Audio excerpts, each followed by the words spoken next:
Est-ce que les nids de poules causent déjà des maux de tête aux municipalités et est-ce que le métier de soudeur à la cote dans la région? Voilà les questions qu'on s'est posées pour vous.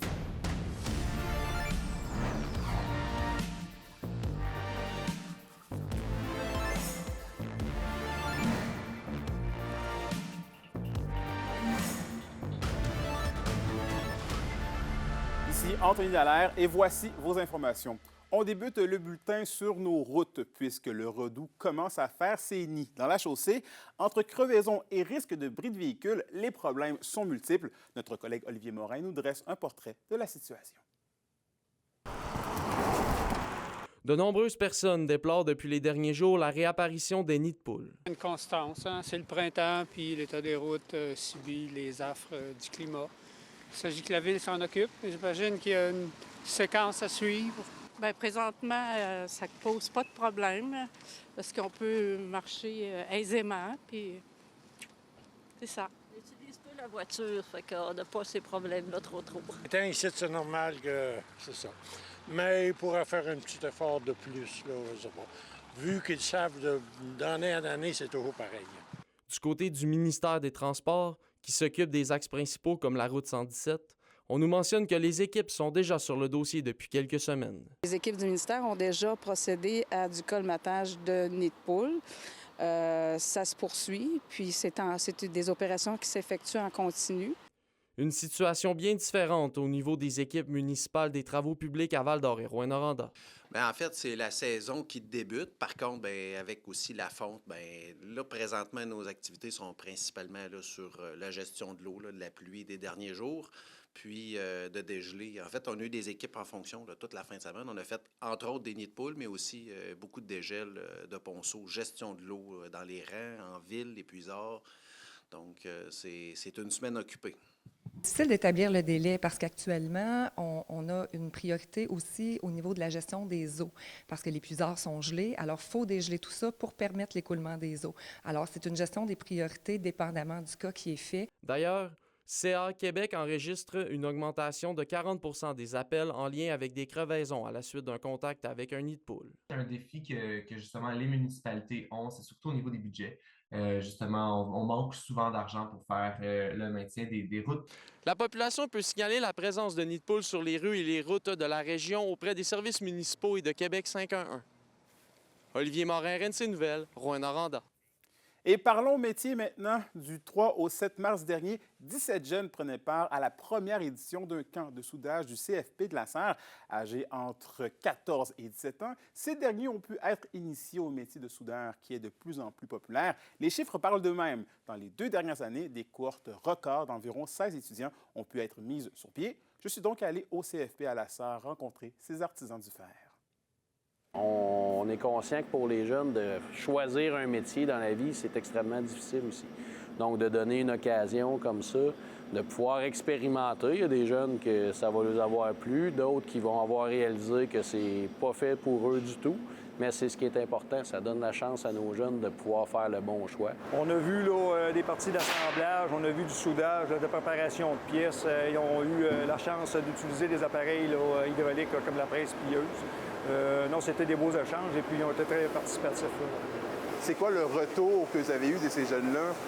On a eu des très bons commentaires, on a vu évoluer, on a eu probablement 2 inscriptions là, garanties pour l'automne de 2 jeunes filles. Fait que pour ça, c'est une belle réussite. Les filles sont très présentes là, dans les nouvelles cohortes en soudage et puis moi-même, là, pour avoir enseigné ce métier-là, je pense que c'est arrivé une fois là, dans 13 ans là, de métier d'enseignant, d'avoir un groupe qui n'avait pas de jeunes filles là, dans ce métier-là qui est soi-disant non traditionnel. C'est un métier qui est reconnu au Canada, au Québec, qui est en pénurie. C'est pourquoi que, depuis plusieurs années, les entreprises vont chercher des travailleurs étrangers. C'est des métiers qui se sont beaucoup améliorés au fil du temps, entre autres en santé-sécurité. Donc, c'est beaucoup moins risqué, les méthodes de travail, les équipements de levage. Comme je disais, la technologie est là aussi aujourd'hui. On peut le voir au centre de formation, les équipements numériques. Dans les entreprises, on a commencé à utiliser de la robotique aussi, de l'automatisation de divers procédés. Le métier est en constante évolution. Donc oui, on va avoir des soudeurs encore là, à remplir des gros joints, mais on vient vouloir déplacer ces soudeurs-là qui sont aussi des très bons monteurs et qui utilisent leur temps plus à la fabrication, au montage. La robotisation vient nous aider, dans ce cas-là, à faire des soudures qui sont un petit peu plus répétitives et à long terme. Fait que dans la pénurie de main-d'œuvre qu'on connaît, bien, c'est une alternative là, vers quoi la technologie nous amène. Parlons un peu du programme en soi. Pourquoi le programme de soudure, c'est le meilleur?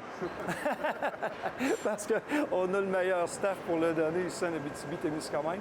C'est, non, blague à part, c'est un métier qui est très sollicité. Là. Beaucoup d'entreprises sollicitent ce métier-là. Le soudage assemblage est de 1800 heures. Il est sur un petit peu plus qu'un an et demi. Dans le soudage, ils vont voir plusieurs procédés, des procédés manuels, semi-automatiques et des procédés automatiques sur divers matériaux, passant de l'acier à l'aluminium, à l'acier inoxydable.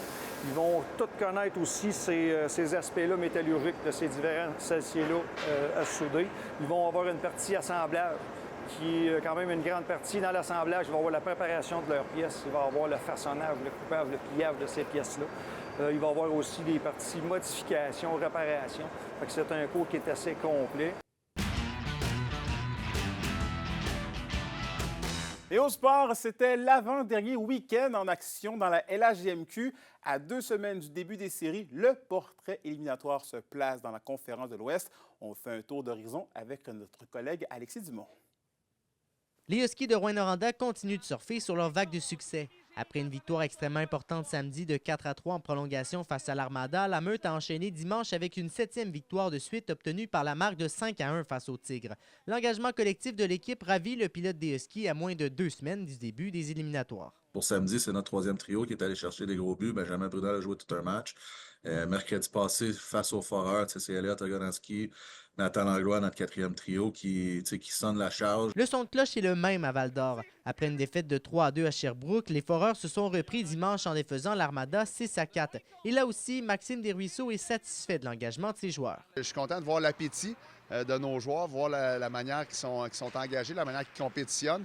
Quand même bien qu'il n'y a pas d'enjeu là, présentement sur la ligne. Oui, on est proche des séries, on veut rentrer avec une belle vibe. Avec les résultats du week-end dans la LHJMQ, le portrait des éliminatoires se place tranquillement dans la conférence Ouest. Ceux qui rêvaient à un duel de la 117 au premier tour devront mettre ce scénario de côté puisqu'avec leurs 2 victoires du week-end combinées aux 2 défaites de l'Armada, les Huskies se sont assurés du titre de la division et du même coup du 2e rang de la conférence Ouest. Reste maintenant à déterminer s'ils affronteront les Mooseheads de Halifax ou les Olympiques de Gatineau au premier tour. Si on regarde les Olympiques, c'est une équipe qui travaille extrêmement fort, qui referme le jeu. Si on regarde contre Halifax, c'est une équipe qui a de bons jeunes joueurs à l'attaque, qui marquent des buts en avantage numérique puis qui ont un bon gardien. Fait que pour moi, là, c'est juste de s'assurer qu'on continue de faire les bonnes choses comme qu'on a fait dans les dernières semaines. Chez les Foreurs, tout porte à croire que les Cataractes de Shawinigan seront leur adversaire du premier tour, bien qu'un affrontement contre les Voltigeurs de Drummondville reste encore une mince possibilité.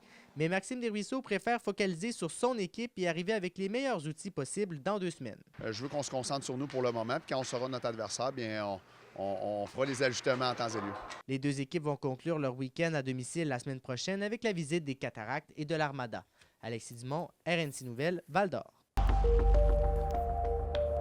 Et à la météo de l'Abitibi-Témiscamingue pour ce soir et cette nuit, c'est dégagé avec un ennuagement tard ce soir suivi de neige. Les minimums seront de moins 6 degrés Celsius. Pour la journée de demain, c'est de la neige intermittente avec des maximums de 2 degrés Celsius. Et finalement, en aperçu pour mercredi, c'est de la pluie avec des minimums entre 3 et 4 degrés Celsius.